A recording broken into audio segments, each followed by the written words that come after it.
Welcome to Books for Kids, read by Flying Dragons. This afternoon we're reading a Peppa Pig book called Tiny Creatures.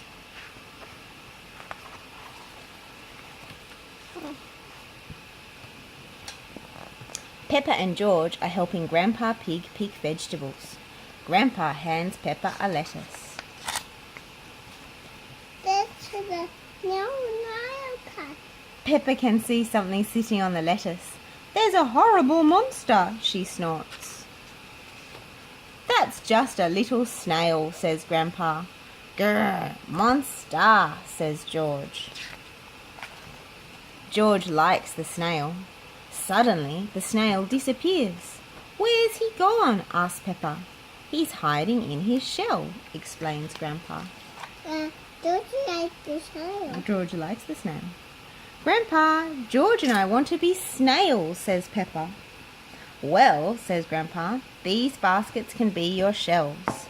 I'm going to eat up all Grandpa Pig's lettuce, laughs Peppa. Oi, keep off my lovely lettuce, you cheeky snails, calls Grandpa. And when Grandpa Pig shouts at me, giggles Peppa, I'll hide inside my little house. Monster, says George. Don't you like the snail? George likes the snail. Here are Peppa and George's friends. Can we be snails too, they ask. Well, says Grandpa, you could be something else exciting from the garden. What's that buzzing sound? asks Peppa. It's coming from that little house, says Susie.